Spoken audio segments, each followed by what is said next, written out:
আকাশবাণী আগরতলা স্থানীয় সংবাদ পড়ছি চন্দন লেখা পাল।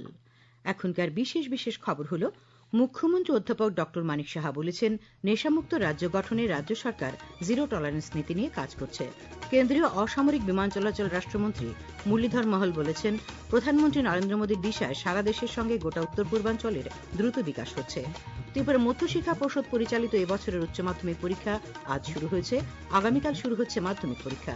রাষ্ট্রপতি দ্রৌপদী মুর্মু বলেছেন যে, আয়ুর্বেদ, যোগব্যায়াম এবং অন্যান্য আয়ুষ পদ্ধতি কেবল রোগের চিকিৎসাই নয়, বরং এটি সামগ্রিক স্বাস্থ্য ব্যবস্থাপনার বৈজ্ঞানিক একটি দিক।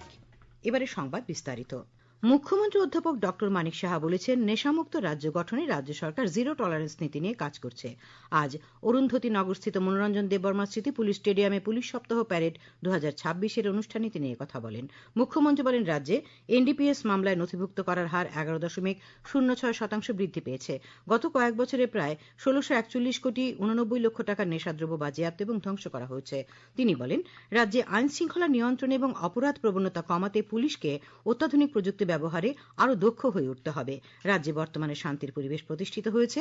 রাজ্যের আইন শৃঙ্খলা পরিস্থিতির অনেক উন্নতি হয়েছে। মুখ্যমন্ত্রী আরও বলেন, রাজ্য পুলিশের 916 জন কনস্টেবল এবং 218 জন সাব ইন্সপেক্টর নিয়োগ করা হবে। অনুষ্ঠানে রাজ্যের প্রতিটি থানাতে নতুন গাড়ি ও মোটর সাইকেল দেওয়ার লক্ষ্যে আজ 114টি পুলিশ বাইক এবং 22টি নতুন পুলিশ ভ্যানের যাত্রার সূচনা করেন মুখ্যমন্ত্রী। অনুষ্ঠান উপলক্ষে মুখ্যমন্ত্রী আরক্ষা বাহিনী আয়োজিত রক্তদান শিবির পরিদর্শন করেন এবং রক্তদাতাদের উৎসাহিত করেন। আজ 500 জন আরক্ষা জওয়ান স্বেচ্ছায় রক্তদান করেছেন। অনুষ্ঠানে রাজ্য পুলিশের আইজি কৃষ্ণেন্দু চক্রবর্তীকে মুখ্যমন্ত্রী বিশেষ সেবা পদক প্রদান করা হয়। কেন্দ্রীয় সমবায় ও অসামরিক বিমান চলাচল দপ্তরের রাষ্ট্রমন্ত্রী মুরলীধর মহল বলেছেন, প্রধানমন্ত্রী নরেন্দ্র মোদীর দিশায় সারা দেশের সঙ্গে গোটা উত্তর পূর্বাঞ্চলের দ্রুত বিকাশ হচ্ছে। আজ কৈলাসহরে আকাশবাণীর জেলা প্রতিনিধি অনুপম ভট্টাচার্যকে একান্ত সাক্ষাৎকারে কেন্দ্রীয় মন্ত্রী একথা বলেন। কেন্দ্রীয় মন্ত্রী শ্রী মহল আজ কৈলাসহর সার্কিট হাউসে কনফারেন্স হলে ভারত সরকারের বিভিন্ন প্রকল্পের কাজের অগ্রগতি নিয়ে পর্যালোচনা বৈঠক করেন। বৈঠকে ভারত সরকারের বিভিন্ন প্রকল্পের রূপায়ণ, উন্নয়নমূলক কাজকর্মের অগ্রগতি, সুবিধা অসুবিধা ইত্যাদি বিষয়ে আলোচনা ও মত বিনিময় করা হয়। তাছাড়া তথ্যচিত্র প্রদর্শনের মাধ্যমে উন্নয়নের চিত্র তুলে ধরা হয়। বৈঠকে উপস্থিত ছিলেন ঊনকোটি জেলা পরিষদের সভাধিপতি অমলেন্দু দাস, জেলাশাসক ডক্টর তমাল মজুমদার প্রমুখ। কেন্দ্রীয় রাষ্ট্রমন্ত্রী শ্রী মহল আজ শোভাতীর্থ ঊনকোটি পর্যটন স্থলে যান। তিনি প্রত্নভূমি ঊনকোটির স্থাপত্য ভাস্কর্য ঘুরে দেখেন, সেখানকার কিংবদন্তি ঐতিহ্য পরম্পরা সম্পর্কে অবহিত হন। ভারতীয় প্রত্নতত্ত্ব বিভাগের আধিকারিকরা ঊনকোটিতে কেন্দ্রীয় রাষ্ট্রমন্ত্রীকে উষ্ণ অভ্যর্থনা জানান। ত্রিপুরা মধ্যশিক্ষা পর্ষদ পরিচালিত এবছরের উচ্চ মাধ্যমিক পরীক্ষা আজ শুরু হয়েছে। আজ প্রথম দিন ইংরেজি বিষয়ের পরীক্ষা শান্তিপূর্ণভাবে সম্পন্ন হয়। আগামীকাল থেকে শুরু হচ্ছে মাধ্যমিক পরীক্ষা। মুখ্যমন্ত্রী অধ্যাপক ডক্টর মানিক সাহা সকল পরীক্ষার্থীদের শুভেচ্ছা জানিয়েছেন। অর্থমন্ত্রী প্রণজিৎ সিংহ রায় আজ গোমতী জেলার উদয়পুরে নবনির্মিত মৎস্য জ্ঞানার্জন কেন্দ্র এবং ধনীসাগর মৎস্য উৎপাদন কেন্দ্রের দ্বারোদ্ঘাটন করেন। এই উপলক্ষে উদয়পুরের অমর সাগরে জেলা মৎস্য আধিকারিক কার্যালয়ে আয়োজিত অনুষ্ঠানে তিনি বলেন, রাজ্য সরকার রাজ্যের সমস্ত অংশের জনগণকে আত্মনির্ভর করার লক্ষ্যে কাজ করছে। মৎস্যমন্ত্রী সুধাংশু দাস বলেন, সারা রাজ্যের মধ্যে গোমতী জেলায় সবচাইতে বেশি মাছ উৎপাদিত হয়। জেলার চাহিদার তুলনায় 2000 মেট্রিক টনের বেশি মাছ উৎপাদন করা হয়। অনুষ্ঠানে উপস্থিত ছিলেন বিধায়ক রামপদ জমাতিয়া, গোমতী জেলা পরিষদের সভাধিপতি দেবল দেবরা এবং উদয়পুর পুর পরিষদের চেয়ারম্যান শীতল চন্দ্র মজুমদার। ভারতের দূরসঞ্চার নিয়ামক কর্তৃপক্ষ অর্থাৎ ট্রাই কলকাতা আঞ্চলিক কার্যালয়ের উদ্যোগে আজ আগরতলায় মহিলা পলিটেকনিক কলেজে এক আউটরিচ কর্মসূচির আয়োজন করা হয়। এই কর্মসূচির অন্যতম উদ্দেশ্য হল গ্রাহকদের স্বার্থ রক্ষার জন্য ট্রাই গৃহীত বিভিন্ন উদ্যোগ সম্পর্কে জনগণকে অবহিত করা।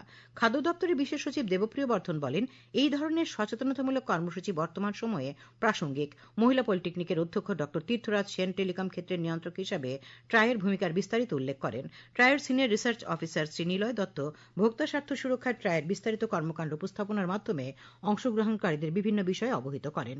বিভিন্ন মোবাইল অ্যাপ যেমন TRAI my speed app, TRAI DND 3.0 app এবং TRAI my call app, tariff portal, গ্রাহক ক্ষমতায়নের জন্য ট্রাই দ্বারা তৈরি কিওএস এবং নেটওয়ার্ক কভারেজ ম্যাপ পর্যবেক্ষণের জন্য ট্রাই দ্বারা পরিচালিত ড্রাইভ টেস্ট এবং গ্রাহকরা কিভাবে এই অ্যাপ বা পোর্টালগুলির সুবিধা নিতে পারেন সে সম্পর্কে অবহিত করা হয়। ত্রিপুরা পুলিশের সাইবার ক্রাইম সেলের প্রতিনিধি এসআই টিটন পাল সাইবার অপরাধ সংক্রান্ত বিষয়ে আলোচনা করেন। বক্তব্য রাখেন ট্রাইয়ের উপদেষ্টা কৌশিক মুখার্জি, ট্রাইয়ের senior research officer Niloy Dutta. খবর প্রচারিত হচ্ছে আকাশবাণীর আগরতলা কেন্দ্র থেকে। আকাশবাণীর সংবাদের আপডেট পেতে লগ ইন করুন www.newsonair.com এবং নিউজ অন এয়ার অ্যাপ এবং টুইটার ও ফেসবুক প্ল্যাটফর্মে এআইআর নিউজ অ্যালার্টসে। ইউটিউবে লক্ষ্য রাখুন নিউজ অন এয়ার অফিসিয়ালে।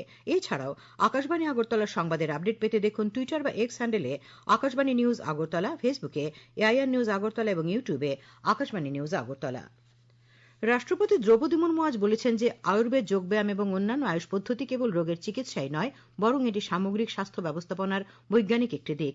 তিনি বলেন, আয়ুর্বেদ খাদ্যাভ্যাস, দৈনন্দিন রুটিন, ঋতুকালীন রুটিন এবং রোগ প্রতিরোধের জন্য বৈজ্ঞানিক নির্দেশিকা প্রদান করে। রাষ্ট্রপতি বুলধানা জেলার শেগাঁওয়ে আয়ুষ মন্ত্রক এবং অল ইন্ডিয়া আয়ুর্বেদিক কংগ্রেসের সহযোগিতায় আয়োজিত 4 দিনের জাতীয় আরোগ্য মেলার উদ্বোধনের পর এক সমাবেশে ভাষণ দিচ্ছিলেন।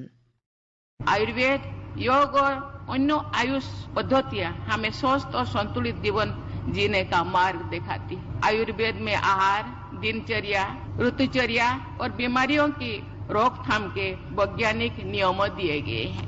ये पद्धति केवल बीमारियों के उपचार तक सीमित नहीं है, बल्कि समग्र स्वास्थ्य प्रबंधन का विज्ञान है। योग में शरीर और मन को स्वस्थ रखने के लिए आसन, प्राणायाम और ध्यान पर बल दिया जा रहा है।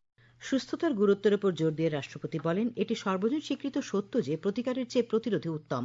তিনি বলেন, রোগ প্রতিরোধ কেবল ব্যক্তির জন্য উপকারী নয়, বরং দেশের স্বাস্থ্যসেবা ব্যবস্থার উপর বোঝা কমায়। তিনি বলেন, এই কারণেই আজ নিয়মিত ব্যায়াম, সঠিক খাদ্যাভ্যাস এবং সুষম জীবনযাত্রার মতো প্রতিরোধমূলক পদক্ষেপের উপর জোর দেওয়া হচ্ছে।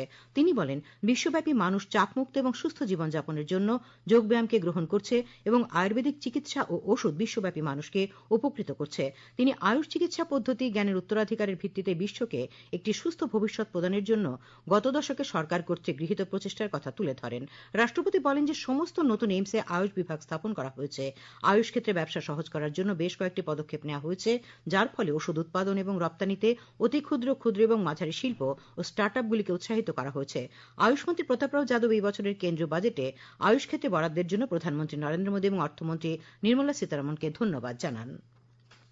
রাজ্যে নির্বাচিত জনপ্রতিনিধিদের দায়িত্ব, কর্তব্য ও জবাবদিহিতা নিয়ে রাজ্য বিধানসভার উদ্যোগে আগামী 27 ফেব্রুয়ারি আগরতলার প্রজ্ঞাভবনে আলোচনা সভা ও কর্মশালার আয়োজন করা হবে। রাজ্যপাল ইন্দ্রসেনা রেড্ডি নাল্লু আলোচনা সভা ও কর্মশালার উদ্বোধন করার কথা। আজ রাজ্য বিধানসভা ভবনে এক সাংবাদিক সম্মেলনে বিধানসভার উপাধ্যক্ষ রামপ্রসাদ পাল এই খবর জানান। সাংবাদিক সম্মেলনে পরিষদীয় মন্ত্রী রতনলাল নাথ জানান, কমনওয়েলথ পার্লামেন্টারি অ্যাসোসিয়েশন সিপি এর অনুরোধে আগরতলায় এই আলোচনা সভা এবং সম্মেলনের আয়োজন করা হচ্ছে। তিনি জানান, আলোচনা সভা ও সম্মেলনে রাজ্যে নির্বাচিত 3 সাংসদ, রাজ্য বিধানসভা নির্বাচিত সদস্যা, এডিসি সদস্য, ত্রিস্তর পঞ্চায়েতের নির্বাচিত সদস্যদের আমন্ত্রণ জানানো হয়েছে।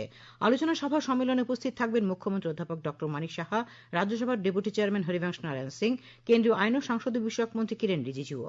পরিষদীয় মন্ত্রী শ্রী নাথ জানান, উত্তর পূর্বাঞ্চলের 8 রাজ্যকে নিয়ে গঠিত সিপিএ জোন 3 এক সম্মেলন আগামী এপ্রিল মাসে আগরতলায় অনুষ্ঠিত হবে। সাংবাদিক সম্মেলনে বিধানসভার মুখ্য সচেতক কল্যাণী সাহা রায় বক্তব্য রাখেন। বিকশিত ভারত, বিকশিত ত্রিপুরার বাস্তব রূপরেখা কি হবে তা তুলে ধরার জন্য খাদি গ্রাম বিকাশ সংস্থার উদ্যোগে আগামীকাল আগরতলা শিশু উদ্যানে 3 দিনব্যাপী মেগা প্রদর্শনী শুরু হবে। আজ আগরতলা প্রেস ক্লাবে আয়োজিত সাংবাদিক সম্মেলনে কথা জানান রাজ্যসভার সাংসদ রাজীব ভট্টাচার্য। তিনি বলেন, আগামীকাল বিকেল 4টায় মুখ্যমন্ত্রী অধ্যাপক ডক্টর মানিক সাহা এই প্রদর্শনীর সূচনা করবেন।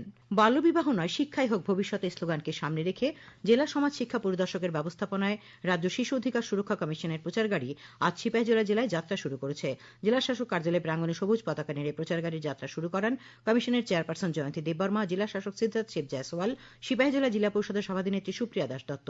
শিশু অধিকার সুরক্ষা কমিশনের চেয়ারপারসন জয়ন্তী দেববর্মা জানান, বাল্যবিবাহ মুক্ত ত্রিপুরা গড়ার লক্ষ্যে সারা রাজ্যে আগামী 100 দিন পর্যন্ত চলবে এই প্রচার অভিযান। সিপাহীজলার এই প্রচার গাড়িটি জেলার অন্তর্গত প্রতিটি জনপদে গিয়ে বাল্যবিবাহ মুক্ত সমাজ গড়ার সচেতনতার বার্তা ছড়িয়ে দেবে। আবহাওয়া। আগামীকাল আকাশ আংশিক মেঘাচ্ছন্ন থাকবে। আজ দিনের সর্বোচ্চ তাপমাত্রা ছিল 31.8 ডিগ্রি সেলসিয়াস এবং সর্বনিম্ন 17.2 ডিগ্রি সেলসিয়াস। আগামীকাল দিনের সর্বোচ্চ তাপমাত্রা 32 ডিগ্রি সেলসিয়াস এবং সর্বনিম্ন 17 ডিগ্রি সেলসিয়াসের আশেপাশে থাকবে। শেষ করার আগে খবরের বিশেষ অংশগুলি আরেকবার। মুখ্যমন্ত্রী অধ্যাপক ডক্টর মানিক সাহা বলেছেন, নেশামুক্ত রাজ্য গঠনে রাজ্য সরকার জিরো টলারেন্স নীতি নিয়ে কাজ করছে। কেন্দ্রীয় অসামরিক বিমান চলাচল রাষ্ট্রমন্ত্রী মুরলীধর মহল বলেছেন, প্রধানমন্ত্রী নরেন্দ্র মোদীর দিশায় সারা দেশের সঙ্গে গোটা উত্তর পূর্বাঞ্চলের দ্রুত বিকাশ হচ্ছে। ত্রিপুরা মধ্যশিক্ষা পর্ষদ পরিচালিত এবছরের উচ্চ মাধ্যমিক পরীক্ষা আজ শুরু হয়েছে। আগামীকাল শুরু হচ্ছে মাধ্যমিক পরীক্ষা। রাষ্ট্রপতি দ্রৌপদী মুর্মু বলেছেন যে আয়ুর্বেদ, যোগব্যায়াম এবং অন্যান্য আয়ুষ পদ্ধতি কেবল রোগের চিকিৎসাই নয়, বরং এটি সামগ্রিক স্বাস্থ্য ব্যবস্থাপনার বৈজ্ঞানিক একটি দিক। স্থানীয় সংবাদ আজকের মতো এখানে শেষ হলো। পরবর্তী বাংলা স্থানীয় সংবাদ শোনা যাবে আগামীকাল সকাল 7:35 মিনিটে।